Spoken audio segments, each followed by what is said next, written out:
Tu sais, des gens qui demandent, OK, après combien de temps je peux retourner dans mon pays d'origine?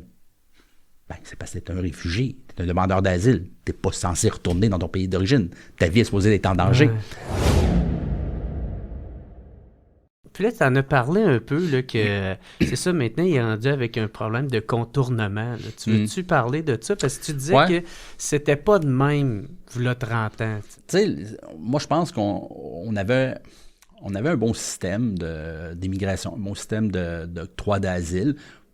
Toujours place à l'amélioration. Il n'était pas parfait. Mais quand est arrivée l'histoire du chemin Roxham, du fameux chemin Roxham, bien, au début, c'est sûr que c'était des gens qui craignaient d'être arrêtés par les autorités américaines. On se souviendra de Trump, 2016, était arrivé puis avait décidé de mettre un terme et de mettre la hache dans les statuts temporaires là, de personnes aux États-Unis, ce qu'on appelle les PTS, là, les TPS, donc les gens, les permis de séjour temporaire pouvaient demeurer aux États-Unis avec une certaine protection. Trump est arrivé puis il a annoncé qu'il allait abolir tous ces permis-là. Et là, on parlait d'à peu près, à l'époque, je pense que c'est comme 600 000 personnes. Okay. Donc les gens avaient vraiment peur de retourner dans leur pays d'origine.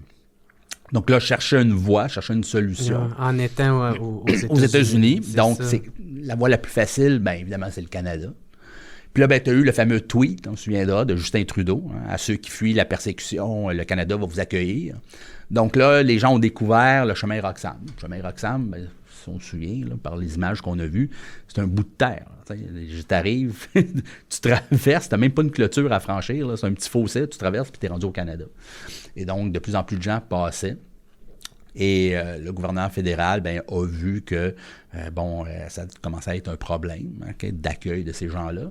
Donc, a décidé de faire des installations. Donc, il a investi dans des installations pour la GRC, l'Agence des services frontaliers, pour accueillir ces gens-là. Sauf que là, avec le temps, les gens qui, au départ, utilisaient cette voie-là parce qu'ils craignaient, là, de plus en plus, les gens ont vu une façon de contourner. Et là, je veux bien qu'on se comprenne, je ne dis pas que tous les gens qui sont passés par Roxham, c'est tous des menteurs puis ont tous contourné le système d'immigration. Je dis que de plus en plus, c'est ce que moi je voyais, c'est ce que moi je constatais, c'était le constat de ma pratique, que là, c'est de plus en plus des gens qui, finalement, auraient dû soumettre des demandes d'immigration, mais parce que probablement qu'ils n'auraient pas rencontré les critères, donc ils n'auraient pas été sélectionnés, ont vu cette possibilité d'immigrer au Canada, au Québec, via le chemin Roxham. Donc, on rentre, on fait une demande d'asile, accès à un permis de travail, on travaille, puis bien évidemment, avec les délais que ça prend des années avant qu'on puisse traiter un dossier.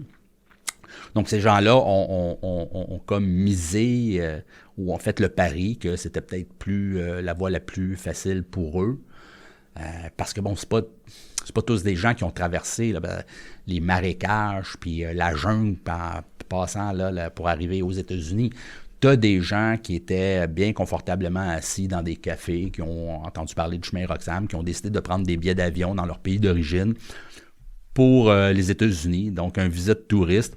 Et ils ont fait que transiter, puis prenaient l'autobus ou un taxi pour arriver au chemin Roxham. Là. Donc, c'est pas tous en demandant l'asile. En demandant l'asile. En étant aucunement persécutés dans leur pays. Tu sais, j'ai eu connaissance, là, puis pas juste de gens qui m'ont rencontré, mais de collègues qui me disaient, suivant cet article-là, qui ont pris la peine de m'appeler ou de m'écrire pour me dire, écoute, moi aussi, je constate la même chose, que ça a beaucoup changé. Les raisons pour lesquelles on a commencé à faire cette pratique-là, là, 30 ans, on ne les retrouve plus, ces raisons-là. On les retrouve moins, on ne se retrouve plus là-dedans. Des gens qui demandent, OK, après combien de temps je peux retourner dans mon pays d'origine? C'est parce que tu es un réfugié, tu es un demandeur d'asile. Tu n'es pas censé retourner dans ton pays d'origine. Ta vie est supposée être en danger. Ouais. Alors, tu t'interroges spontanément à savoir, OK, combien de temps après que je peux retourner? Quel service que je peux avoir? Les chèques, on me parlait que je pouvais avoir des chèques. Et tout. Fait puis encore là, je me répète, je dis pas que tous les gens ont agi de cette façon-là, puis que c'est tous des menteurs. Je dis que moi, quand j'ai commencé, je voyais peu de situations comme ça. Puis avec le temps, j'en voyais de plus en plus. Puis c'est un phénomène du chemin Roxham. Je ne peux pas faire autrement que faire ce constat-là. C'est un constat. Puis ma réalité était rendue ça. Puis moi, je n'étais plus bien avec ça. Je n'étais plus bien dans cette situation-là. Puis je me retrouvais plus. Moi, pendant des années, je me suis senti utile. Okay? Je me disais, je pense que je peux faire une différence dans la vie des gens. Je le voyais moins maintenant. Mm-hmm. Alors, tant que... Tu sais, j'ai mis, moi, pendant 30 ans, là, je rentrais au bureau, là, j'avais pas l'impression de rentrer à la job. Moi, c'est une façon de vivre. Mm-hmm. Tu sais, avocat en pratique privée, c'est un mode de vie. Je suis jamais une journée rentré à reculons au bureau. Jamais. J'étais souvent arrivé le premier le matin, souvent le dernier parti. J'allais au bureau 2 samedis par mois, puis sans problème, là. Tu sais, c'était pas... Je m'obligeais pas, là. J'aimais ça. Plein de dossiers différents. Mais là, je retrouvais plus ce plaisir-là.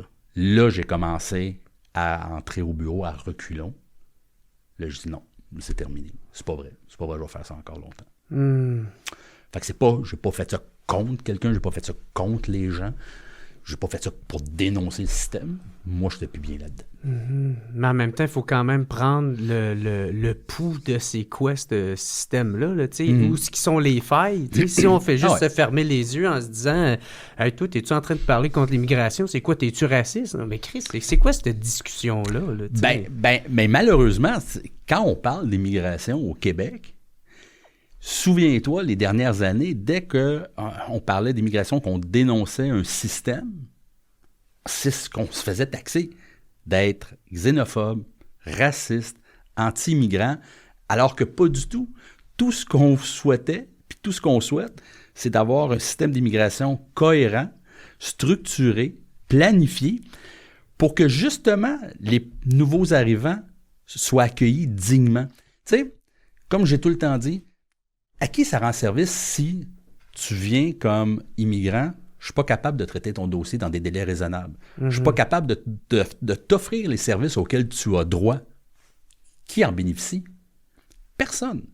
Alors, dénoncer un système qui est rendu débridé, parce que, mot peut-être fort, mais je pense que c'est le mot que j'utilise, je pense que c'est à peu près ça.